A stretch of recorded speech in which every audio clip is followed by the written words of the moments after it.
Hola, bienvenidos a la serie Principios de Fe. El tema que estudiaremos hoy es los derechos y los deberes de los miembros. Nosotros como cristianos tenemos una doble nacionalidad, la terrenal, que es temporal, y una eterna, que es la celestial. Como ciudadanos tenemos derechos y obligaciones. A veces prestamos más atención a los derechos que los deberes. Y si nos interesamos por los deberes, nos inclinamos por los terrenales antes que los celestiales, motivado por la ignorancia, negligencia, falta de interés o por simple rebeldía. En un país, por ejemplo, tenemos las leyes de tránsito, las que rigen la conducta del hombre, como el Código Civil o Código Penal. Si alguien las transgrede, es pasible de sanciones, multas y hasta encarcelamiento. Así también, cuando venimos al Señor y nos convertimos en ciudadanos del reino celestial, adquirimos derechos y deberes que están escritos en la palabra de Dios. Debemos concientizarnos del gran privilegio que es ser miembro de la Iglesia de Dios, como nos dice en su palabra en Efesios capítulo 2, versículos 19 y 20. Así, ya no sois extranjeros ni forasteros, sino conciudadanos con los santos, miembros de la familia de Dios, edificados sobre el fundamento de los apóstoles y de los profetas, siendo la principal piedra de ángulo Jesucristo mismo. A la luz de la palabra de Dios, resumiremos algunos de los derechos de los miembros. Primero, no sufrir discriminación por razones de raza o condición social, ya que provenimos todos de un mismo Padre y origen. Segundo, a recibir un trato digno y considerado y a ser atendidos en nuestras necesidades personales. Somos hijos de Dios y por lo tanto, todos hermanos e iguales ante Dios. Y a nadie podemos despreciar o ignorar, como lo declaró Cristo mismo en el libro de Mateo, capítulo 18, versículo 10. Mirad, no menospreciéis a ninguno de estos pequeños, porque os digo que sus ángeles en el cielo ven siempre el rostro de mi Padre Celestial. Tercero, también tenemos derecho a recibir ayuda de nuestros hermanos de la misma fe, sean necesidades espirituales o materiales, como lo aconseja el apóstol Pablo a los Gálatas en el capítulo 6, versículo 10. Así, según tengamos oportunidad, hagamos el bien a todos, especialmente a los de la familia de la fe. Vemos aquí entonces que tenemos que ayudarnos entre hermanos, ya que todos somos hijos de un mismo Padre, tenemos que tener la sensibilidad y tenemos que tener cariño por nuestros hermanos. Cuando vemos que alguien está en alguna dificultad, tenemos que tener la prontitud para ayudarlo, así como nosotros quisiéramos ser ayudados. Cuarto, a expresar nuestras opiniones, proponer ideas y presentar propuestas a través de los canales adecuados, conforme al consejo del sabio Salomón, en Proverbios capítulo 11, versículo 14. Sin buen gobierno, la nación fracasa, pero en la multitud de consejeros hay sabiduría. Quinto, tenemos derecho a ser restaurados y que alguien se ocupe de esta labor espiritual cuando estamos débiles o alejados de Dios y de su iglesia.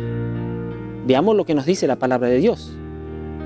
Hermanos, si alguien es sorprendido en pecado, vosotros que sois espirituales, debéis restaurarlo con una actitud humilde, pero que cada cual tenga cuidado, porque también puede ser tentado. Esta exhortación la encontramos en el libro de Gálatas, capítulo 6, el versículo 1. Sexto, tenemos derecho a ser oídos y aconsejados. Hay una experiencia en la Biblia que ejemplifica esto. Cuando Dios escuchó a Caín y lo llamó para preguntarle por su hermano Abel. Dios lo dejó hablar él tenía derecho a ser oído. Luego fue aconsejado. Veamos lo que dice Génesis capítulo 4, los versículos 6, 7 y 9.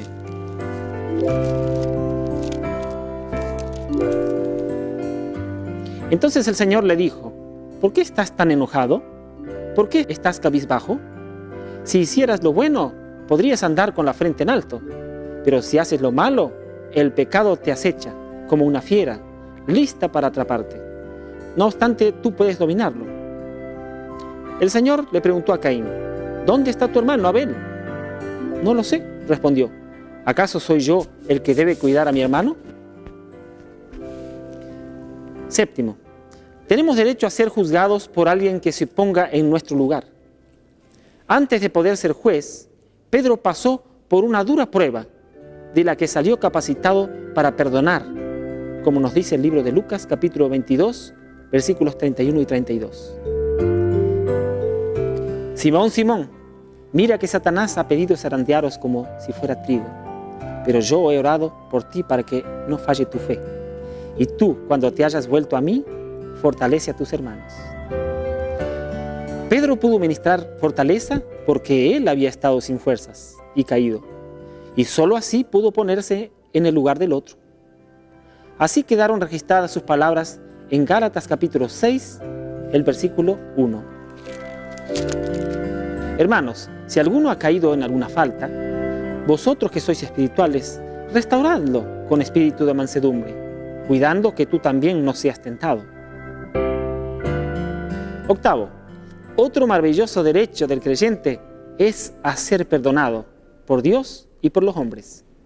En el libro de los Salmos, capítulo 86, versículo 5, nos dice: Tú, Señor, eres bueno y perdonador, grande es tu amor por todos los que te invocan.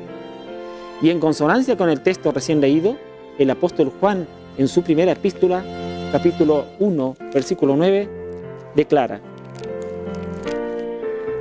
Si confesamos nuestros pecados, Dios es fiel y justo para perdonar nuestros pecados y limpiarnos de todo mal. Qué maravillosa seguridad tenemos de nuestro buen Dios, de que Él va a perdonar nuestros pecados. Por lo tanto, nosotros también tenemos que estar dispuestos a perdonar a aquellos que nos ofenden. Noveno, por consiguiente, si tenemos derecho a ser perdonados por Dios, también lo tenemos por los hombres.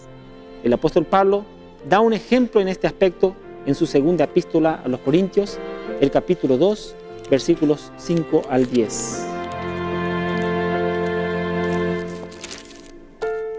Si alguno ha causado tristeza, no me la ha causado solo a mí.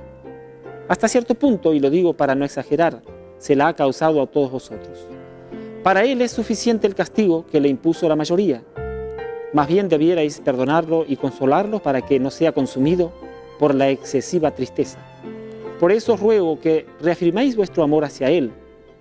Con este propósito os escribí, para que si pasáis la prueba de completa obediencia, a quien vosotros perdonéis, yo también lo perdono.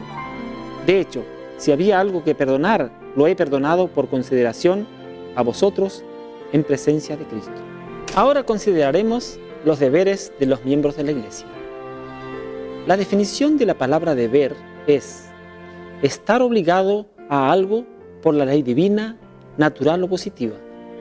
Cumplir obligaciones nacidas del respeto, gratitud u otros motivos. Veamos algunos de los deberes del miembro de la Iglesia de Cristo. Primero, debemos mantener el testimonio personal propio de nuestra pertenencia a la Iglesia, manifestando claramente los frutos del Espíritu de Dios en nuestra vida. Una escritora inspirada nos aclara este punto de la manera siguiente. Los frutos del Espíritu manifestados en la vida son una confesión de Cristo. Si todo lo hemos abandonado por Cristo, nuestra vida será humilde, nuestra conversación celestial, nuestra conducta intachable. La poderosa y purificadora influencia de la verdad en el alma y el carácter de Cristo manifestado en la vida son una confesión de Cristo. Si se han sembrado en nuestro corazón las palabras de vida eterna, el fruto será justicia y paz. Segundo, Debemos asistir regularmente a las reuniones de la iglesia, cultos oficiales, participar en los actos que desarrolle nuestra congregación. Recordemos las palabras del apóstol Pablo en su epístola a los Hebreos, el capítulo 10, versículo 25, y consideraremos la versión internacional. No dejemos de congregarnos como algunos acostumbran a hacerlo, sino animémonos unos a otros, y con mayor razón ahora que vemos que aquel día se acerca. Tercero, debemos contribuir económicamente al sostenimiento de la iglesia mediante nuestros diezmos y ofrendas. La palabra de Dios es bien clara acerca de nuestro deber de sostener la obra de Dios, ordenando el sistema de diezmos, que es devolver a Dios la 10ª parte de todo lo que Él nos da tan bondadosamente. El profeta Malaquías nos dice en su libro, capítulo 3, el versículo 10, «Traed todos los diezmos al alfolí, y haya alimento en mi casa, y probadme ahora en esto, dice Jehová de los ejércitos, si no os abriré las ventanas de los cielos, y derramaré sobre vosotros bendición hasta que sobreabunde». Recibimos las más ricas bendiciones al reconocer que todo lo que recibimos es de Dios, y a la vez contribuimos para que la obra de Dios prosiga en el mundo y disponga de los recursos para el sostén de los obreros y pastores, mantenimiento y construcción de templos y salas de culto, y aún para ayudar a los necesitados de la iglesia.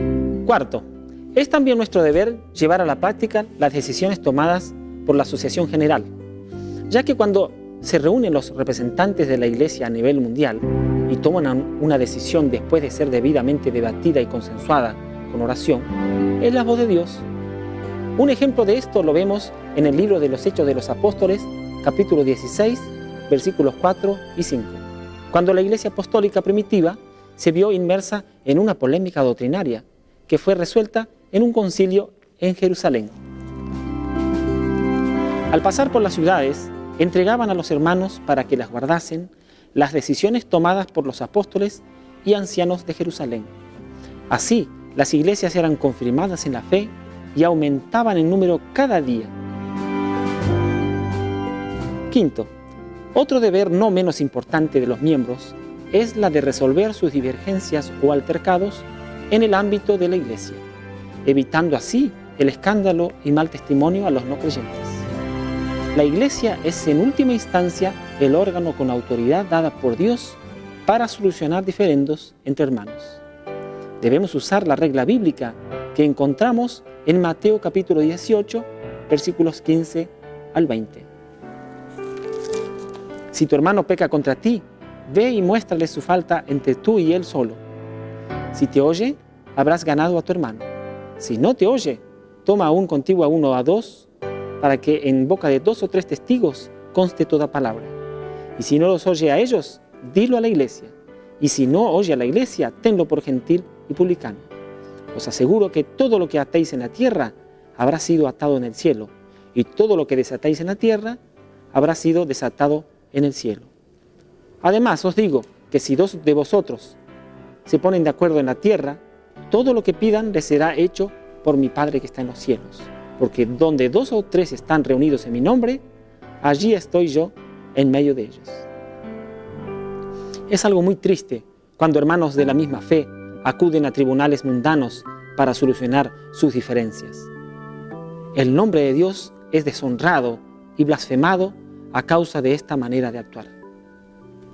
Sexto, no dejaremos de recordar, en conclusión, el deber de los miembros de sujetarse a las órdenes de sus dirigentes oficiales mientras estos sean fieles a los principios de la palabra de Dios. El apóstol Pablo nos insta a que así lo hagamos en su epístola a los Hebreos, capítulo 13, versículos 7 y 17. Acordaos de vuestros pastores, que os hablaron la palabra de Dios. Considerad cuál sea el resultado de su conducta e imitad su fe. Obedeced a vuestros pastores y sujetaos a ellos, porque ellos velan por vuestras almas como quienes han de dar cuenta, para que lo hagan con alegría, sin quejarse porque esto nos es provechoso. Séptimo, debemos ayudar con nuestras oraciones el ministerio de los que llevan adelante el Evangelio y lideran la iglesia para que Dios los pueda capacitar más y más y sean sus instrumentos. Hasta aquí hemos visto entonces la importancia de los deberes y de los derechos de los miembros de la iglesia. Oremos para que Dios pueda ayudarnos a ponerlos en práctica, a aquellos que somos miembros. A aquellos que todavía van a ser miembros, que podamos tener la conciencia clara de los deberes y derechos que tendremos al ser miembros de la iglesia de Dios. Les invito ahora en este momento que hagamos una oración. Amante y buen Padre que estás en los altos cielos, te damos muchas gracias porque nos acompañaste en este estudio. Ayúdanos, Señor, para que cada día podamos comprender más y más la importancia de llevar adelante y poner en práctica todos nuestros deberes y derechos como miembros de iglesia. Y que podamos así cumplir la voluntad de Dios y ser fieles portaluces en este mundo. Te lo pedimos y agradecemos en nombre de Jesús. Amén.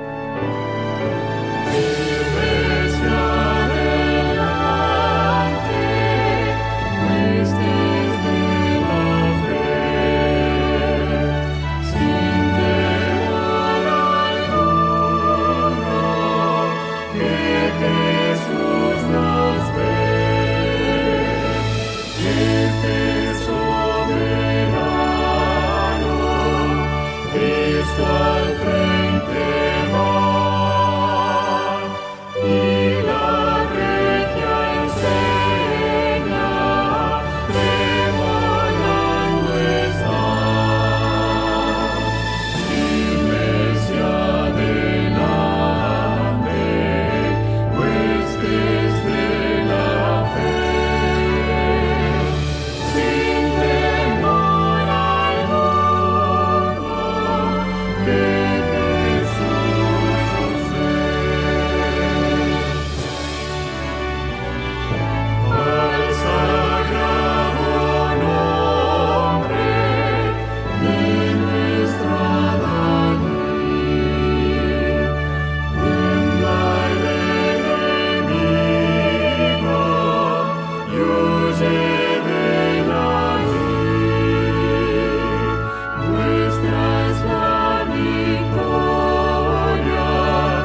Bueno, me despido deseándole las más ricas bendiciones y nos vemos en el próximo programa, donde estudiaremos el tema la disciplina eclesiástica.